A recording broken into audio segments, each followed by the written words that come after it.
ओम शांति। आज है 6 नवंबर, शिव बाबा की साकार मुरली। आज मीठे बाबा कहते हैं, बाबा की दृष्टि हद और बेहद से भी पार जाती है। तुम्हें भी हद यानी सतयुग, बेहद यानी कलयुग से पार जाना है। प्रश्न: उचित उच्च ज्ञान रत्नों की धारणा किन बच्चों को हो सकती है? जिनका बुद्धि योग एक बाप के साथ है, पवित्र बने हैं, उन्हें इन रत्नों की धारणा अच्छी होगी। इस ज्ञान के लिए शुद्ध बर्तन चाहिए, उल्टे सुलटे संकल्प भी बंद हो जाने चाहिए। बाप के साथ योग लगाते लगाते बर्तन सोना बने, तब रतन ठहर सके। ओम शांति। मीठे मीठे रूहानी बच्चों को रूहानी बाप बैठ रोज रोज समझाते हैं। बाबा कहते, ये तो समझाया है बच्चों को ज्ञान, भक्ति और वैराग्य का यह सृष्टि चक्र बना हुआ है। बुद्धि में यह ज्ञान रहना चाहिए। तुम बच्चों को हद और बेहद से पार जाना है। बाप तो हद और बेहद से पार है, उनका भी अर्थ समझना चाहिए ना। रूहानी बाप बैठ समझाते हैं। यह भी टॉपिक समझानी है कि ज्ञान भक्ति पीछे है वैराग्य। ज्ञान को कहा जाता है दिन, जबकि नई दुनिया है, उसमें यह भक्ति अज्ञान है नहीं, वह है ही हद की दुनिया, क्योंकि वहाँ बहुत थोड़े होते हैं। फिर आहिस्ते आहिस्ते वृद्धि होती है। आधा समय बाद भक्ति शुरू होती है। वहाँ संन्यास धर्म होता ही नहीं, संन्यास व त्याग होता नहीं। फिर बाद में सृष्टि की वृद्धि होती है। ऊपर से आत्माएं आती जाती हैं, यहाँ वृद्धि होती रहती है। हद से शुरू होती है, बेहद में जाती है। बाप की तो हद और बेहद से पार दृष्टि जाती है। जानते हैं हद में कितने थोड़े बच्चे होते हैं, फिर रावण राज्य में कितनी वृद्धि हो जाती है। अब तुमको हद और बेहद से भी पार जाना है। सतयुग में कितनी छोटी दुनिया है, वहाँ संन्यास व वैराग्य आदि होता नहीं। बाद में द्वापर से लेकर फिर और धर्म शुरू होते हैं। संन्यास धर्म भी होता है, जो घर बार का संन्यास करते हैं। सबको जानना तो चाहिए ना, उनको कहा जाता है हठ योग, हद का संन्यास। सिर्फ घर बार छोड़ जंगल में जाते हैं। द्वापर से भक्ति शुरू होती है। ज्ञान तो होता ही नहीं। ज्ञान माना सतयुग, त्रेता, सुख। भक्ति माना अज्ञान और दुख। ये अच्छी रीति समझना होता है। फिर दुख और सुख से पार जाना है, हद बेहद से पार। मनुष्य जांच करते हैं ना, कहाँ तक समुद्र है, आसमान है। बहुत कोशिश करते हैं, परंतु अंत पा नहीं सकते। एरोप्लेन में जाते हैं, उसमें भी इतना तेल चाहिए ना, जो फिर वापस भी लौट सके। बहुत दूर तक जाते हैं, परंतु बेहद में जा नहीं सकते। बाबा कहते, हद तक ही जाएंगे। तुम तो हद बेहद से पार जाते हो। अभी तुम समझ सकते हो, पहले नई दुनिया हद है, बहुत थोड़े मनुष्य होते हैं, उसको सतयुग कहा जाता है। तुम बच्चों को रचना के आदि मध्य अंत की नॉलेज होनी चाहिए। यह नॉलेज और कोई में है नहीं, तुमको समझाने वाला बाप है, जो बाप हद और बेहद से पार है, और कोई समझा न सके। रचना के आदि मध्य अंत का राज समझाते हैं, फिर कहते इससे पार जाओ। वहाँ तो कुछ भी रहता नहीं, कितना भी दूर जाते हैं, आसमान ही आसमान है। इनको कहा जाता है हद बेहद से पार। कोई अंत नहीं पा सकते, कहेंगे बेअंत। बाबा कहते बेअंत कहना तो सहज है, परंतु अंत का अर्थ समझना चाहिए। अभी तुमको बाप समझ देते हैं। बाप कहते, मैं हद को भी जानता हूँ और बेहद को भी जानता हूँ। फलाने फलाने धर्म फलाने फलाने समय स्थापन हुए हैं। बाबा कहते, दृष्टि जाती है सतयुग की तरफ, हद की तरफ, फिर कलयुग के बेहद तरफ। फिर हम पार चले जाएंगे, जहाँ कुछ नहीं। सूर्य चांद से भी ऊपर हम जा सकते हैं, जहाँ हमारा शांति धाम स्वीट होम है। यूँ सतयुग भी स्वीट होम है, वहाँ शांति भी है तो राज्य भाग्य सुख भी है, दोनों ही हैं। घर जाएंगे तो वहाँ सिर्फ शांति होगी, सुख का नाम नहीं लेंगे। अभी तुम शांति भी स्थापन कर रहे हो और सुख शांति भी स्थापन कर रहे हो। वहाँ तो शांति भी है और सुख का राज्य भी है। बाबा कहते, मूल वतन में तो सुख की बात नहीं। आधा कल्प तुम्हारा राज्य चलता है, फिर आधा कल्प के बाद रावण का राज्य आता है। अशांति है ही 5 विकारों से। 2500 वर्ष तुम राज्य करते हो, फिर 2500 वर्ष बाद रावण राज्य होता है। उन्होंने तो लाखों वर्ष लिख दिया, एकदम जैसे बुद्धू बना दिया। 5000 वर्ष के कल्प को लाखों वर्ष कह देना बुद्धूपना कहेंगे ना। जरा भी सभ्यता नहीं। देवताओं में कितनी दैवी सभ्यता थी, वह अब असभ्यता हो पड़ी है। बाबा कहते, कुछ भी नहीं जानते, असुरी गुण आ गए हैं। आगे तुम भी कुछ नहीं जानते थे, काम कटारी चलाए। बाबा कहते, काम कटारी चलाए आदि मध्य अंत दुखी बना देते हैं। इसीलिए उनको कहा ही जाता है रावण संप्रदाय। दिखाया है राम ने बंदर सेना ली, अब रामचंद्र तेता का। वहाँ फिर बंदर कहाँ से आए, और फिर कहते हैं राम की सीता चुराई। ऐसी बातें तो बाबा कहते वहाँ होती ही नहीं है। जीव जानवर आदि 84 लाख योनियाँ जितनी यहाँ हैं उतनी सतयुग त्रेता में थोड़ी ही होंगी। यह सारा बेहद का ड्रामा बाप बैठ समझाते हैं। बच्चों को बहुत दूरादेशी बनना है। आगे तुमको कुछ भी पता नहीं था। मनुष्य होकर नाटक को नहीं जानते। अभी तुम समझते हो सबसे बड़ा कौन है। कौन है सबसे बड़ा? ऊंचे ते उच्च भगवान। श्लोक भी गाते हैं, ऊंचा तेरा नाम। अब तुम्हारे सिवाय और कोई की बुद्धि में नहीं है, तुम्हारे में भी नंबरवार है। बाप हद और बेहद का दोनों राज समझाते हैं। उनसे पार कुछ भी नहीं। वह है तुम्हारे रहने का स्थान, जिसको ब्रह्मांड भी कहते हैं।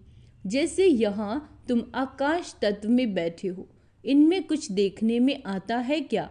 रेडियो में कहते हैं आकाशवाणी। अब यह आकाश तो बेअंत है, अंत पा नहीं सकते, तो आकाशवाणी कहने से मनुष्य क्या समझेंगे? ये जो मुख है यह है पोलार। मुख से वाणी आवाज निकलती है, यह तो कॉमन बात है। मुख से आवाज निकलना, जिसको आकाशवाणी कहा जाता है। बाप को भी आकाश द्वारा वाणी चलानी पड़े। तुम बच्चों को अपना भी सारा राज बताया है। तुमको निश्चय होता है बहुत सहज। जैसे हम आत्मा हैं, वैसे बाप भी परमात्मा, ऊंचे ते उच्च आत्मा है ना। सबको अपना अपना पाठ मिला हुआ है। अंडरलाइन करेंगे, सबको अपना अपना पाठ मिला हुआ है। सबसे ऊंचे ते उच्च भगवान, फिर प्रवृत्ति मार्ग का युगल मेरु।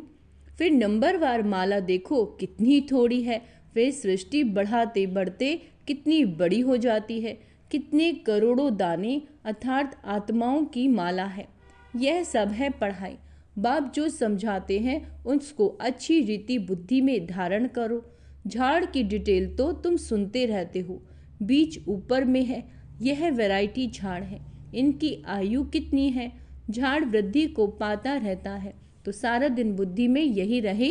इस सृष्टि रूपी कल्प वृक्ष की आयु बिल्कुल एक्यूरेट है। 5000 वर्ष से 1 सेकंड का भी फर्क नहीं हो सकता। तुम बच्चों की बुद्धि में अब कितनी नॉलेज है, जो अच्छे मजबूत हैं। मजबूत तब होंगे जब पवित्र हों।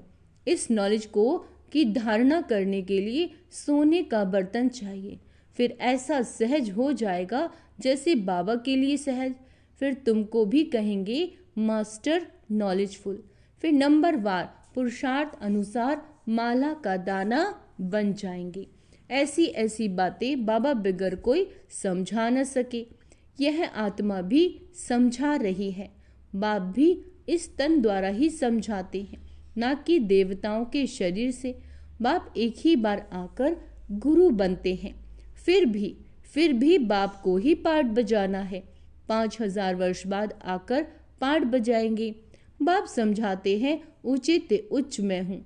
फिर है मेरू, जो आदि में महाराजा महारानी है शुरू में, वह फिर जाकर अंत में आदि देव आदि देवी बनेंगे। ये सारा ज्ञान तुम्हारी बुद्धि में है। तुम कहाँ भी समझाओ तो वंडर खाएंगे। ये तो ठीक बताते हैं। मनुष्य सृष्टि का बीज रूप ही नॉलेजफुल है। उनके बिगर और कोई नॉलेज दे नहीं सकते। ये सब बातें धारण करनी है, परंतु बच्चों को धारणा होती नहीं है। बहुत सिंपल, कोई मुश्किलात नहीं। एक तो याद की यात्रा चाहिए, इसमें जो फिर पवित्र बर्तन में रतन ठहरे। यह ऊंचे ते उच्च रतन है। बाबा तो जौहरी था, बहुत अच्छा हीरा माणिक आदि आता था, तो चांदी के डिब्बे में कपूस आदि में अच्छी रीति रखते थे। जो कोई भी देखे तो कहेंगे ये तो बड़ी फर्स्ट क्लास चीज है। यह भी ऐसे हैं, अच्छी चीज अच्छे बर्तन में शोभती है। बाबा कहते तुम्हारे कान सुनते हैं, उनमें धारणा होती है। पवित्र होगा, बुद्धि योग बाप से होगा तो धारणा अच्छी होगी, नहीं तो सब निकल जाएगा। आत्मा भी है कितनी छोटी, उनमें कितना ज्ञान भरा हुआ है। कितना अच्छा शुद्ध बर्तन चाहिए, कोई संकल्प भी ना उठे। उल्टे सुलटे संकल्प सब बंद हो जाने चाहिए। सब तरफ से बुद्धि हटाना है। मेरे साथ योग लगाते लगाते बर्तन सोना बना दो, जो रतन ठहर सके। फिर दूसरे को दान करते रहेंगे। भारत को महादानी माना जाता है। वह धन दान तो बहुत करते हैं, परंतु यह है अविनाशी ज्ञान, रत्नों का दान। देह सहित जो कुछ है वह सब छोड़ एक के साथ बुद्धि का योग रहे। हम तो बाप के हैं, इसमें ही मेहनत लगती है। एम ऑब्जेक्ट तो बाप बता देते हैं, पुरुषार्थ करना बच्चों का काम है। अब ही इतना उच्च पद पा सकेंगे। कोई भी उल्टा सुल्टा संकल्प व विकल्प न आए। बाप ही नॉलेज का सागर हद बेहद से पार है। सब बैठ समझाते हैं। तुम समझते हो बाबा हमको देखते हैं, परंतु हम तो हद बेहद से पार ऊपर चला जाता हूँ। मैं रहने वाला भी वहाँ का हूँ। तुम भी हद बेहद से पार चले जाओ। संकल्प विकल्प कुछ भी ना आए, इसमें मेहनत चाहिए। बाबा कहते ग्रस्त व्यवहार में रहते कमल फूल समान बनना है। हद कार दे और दिल यार दे। गृहस्थी तो बहुत है, गृहस्थी जितना उठाते हैं उतना घर में रहने वाले बच्चे नहीं। सेंटर चलाने वाले, मुरली चलाने वाले भी नापास हो जाते हैं और पढ़ने वाले उच्च चले जाते हैं। आगे तुमको सब मालूम पड़ता जाएगा। बाबा बिल्कुल ठीक बताते हैं। हमको जो पढ़ाते हैं उनको माया खा गई। हमको जो पढ़ाते थे उनको माया खा गई। महारथी को माया एकदम हप कर गई है नहीं। मायावी ट्रेटर बन जाते हैं। विलायत में भी ट्रेटर बन पड़ते हैं ना। कहाँ कहाँ जाकर शरण लेते हैं। जो पावरफुल होते हैं उस तरफ चले जाते हैं। इस समय तो मौत सामने है ना, तो बहुत ताकत वाले पास जाएंगे। अभी तुम समझते हो बाप ही पावरफुल है। बाप है सर्वशक्तिवान। हमको सिखलाते सिखलाते सारे विश्व का मालिक बना देते हैं। वहाँ सब कुछ मिल जाता है। बाबा कहते कोई अप्राप्त वस्तु नहीं होती जिसकी प्राप्ति के लिए हम पुरुषार्थ करें। वहाँ कोई ऐसी चीज होती नहीं जो तुम्हारे पास ना हो। सो भी नंबरवार पुरुषार्थ अनुसार पद पाते हैं। बाप बिगर ऐसी बातें कोई नहीं जानते। सब है पुजारी, भल बड़े बड़े शंकराचार्य आदि हैं। बाबा उन्हों की महिमा भी सुनाते हैं। पहले पवित्रता की ताकत से भारत को बहुत अच्छा थमाने निमित्त बनते हैं। सो भी जब सतु प्रधान होते हैं। अभी तो तमु प्रधान में, उनमें क्या ताकत रखी है। अभी तुम जो पुजारी थे सो फिर पूज्य बनने का पुरुषार्थ कर रहे हो। अभी तुम्हारी बुद्धि में सारा ज्ञान है। बुद्धि में धारणा रहे और तुम समझाते रहो। बाप को भी याद करो। बाप ही सारे झाड़ का राज समझाते हैं। बच्चों को मीठा भी ऐसा बनने का है। शुद्ध है, बाबा कहते युद्ध है ना। माया के तूफान भी बहुत आते हैं, सब सहन करना पड़ता है। बाप की याद में रहने से तूफान सब चले जाएंगे। हातिम ताई का खेल बताते हैं। मुलहरा डालते थे, माया चली जाती थी। मुलहरा निकालने से ही माया आ जाती है। झुई मुई होती है, हाथ लगाओ तो मुरझा जाते हैं। माया बड़ी तीखी है, इतना उच्च पढ़ाई पढ़ते पढ़ते बैठे बैठे गिरा देती है। इसीलिए बाप समझाते रहते हैं, अपने को भाई भाई समझो, तो फिर हद बेहद से पार चले जाएंगे। शरीर ही नहीं तो फिर दृष्टि कहाँ जाएगी।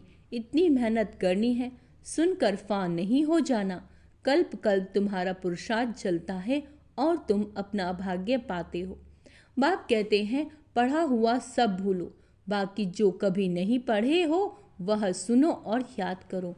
उसको कहा जाता है भक्ति मार्ग। तुम राज ऋषि हो ना, जटाएं खुली हो और मुरली चलाओ। साधु संत आदि जो सुनाते हैं वह सब है मनुष्यों की मुरली, और यह है बेहद के बाप की मुरली। सतयुग त्रेता में तो ज्ञान की मुरली की दरकार ही नहीं, वहाँ न ज्ञान की और न भक्ति की दरकार। ये ज्ञान तुमको मिलता है इस संगम युग पर, और बाप ही देने वाला है। अच्छा, मीठे मीठे सिक्के लदे बच्चों प्रति माता पिता बाप दादा का याद प्यार और गुड मॉर्निंग। रूहानी बाप की रूहानी बच्चों को नमस्ते। हम रूहानी बच्चों की रूहानी माता पिता बाप दादा को याद प्यार, गुड मॉर्निंग, नमस्ते मीठे बाबा, शुक्रिया बाबा, शुक्रिया। धारणा के लिए मुख्य सार। बुद्धि में ज्ञान रत्नों को धारण कर दान करना है। हद बेहद से पार ऐसी स्थिति में रहना है जो कभी भी उल्टा सुल्टा संकल्प व विकल्प न आए। हम आत्मा भाई भाई हैं। बाबा कहते ये याद रहे। माया के तूफानों से बचने के लिए मुख में बाप की याद का मुलहरा डाल लेना है। सब कुछ सहन करना है, छुई मुई नहीं बनना, माया से हार नहीं खानी। वरदान, सदा एक के स्नेह में समाये हुए, एक बाप को सहारा बनाने वाले, सर्व आकर्षणों से मुक्त भाव। जो बच्चे एक बाप के स्नेह में समाये हुए हैं वे सर्व प्राप्तियों में संपन्न और संतुष्ट रहते हैं। उन्हें किसी भी प्रकार का सहारा आकर्षित नहीं कर सकता। उन्हें सहज ही एक बाप दूसरा न कोई यह अनुभूति होती है। उनका एक बाप ही संसार है। एक बाप ही द्वारा ही सर्व संबंधों के रस का अनुभव होता है। उनके लिए सर्व प्राप्तियों का आधार एक बाप है, न कि वैभव व साधन। इसीलिए वे सहज आकर्षण मुक्त हो जाते हैं। स्लोगन, प्रकृति को पावन बनाना है। प्रकृति को पावन बनाना है तो संपूर्ण लगाव मुक्त बनो। अच्छा, ओम शांति। तो आज का स्वमान अभ्यास करेंगे। मैं लगाव मुक्त आत्मा हूँ। मैं सर्व आकर्षणों से लगाव मुक्त हूँ। मैं सहनशील आत्मा हूँ। मैं विजयी आत्मा हूँ। अच्छा, ओम शांति।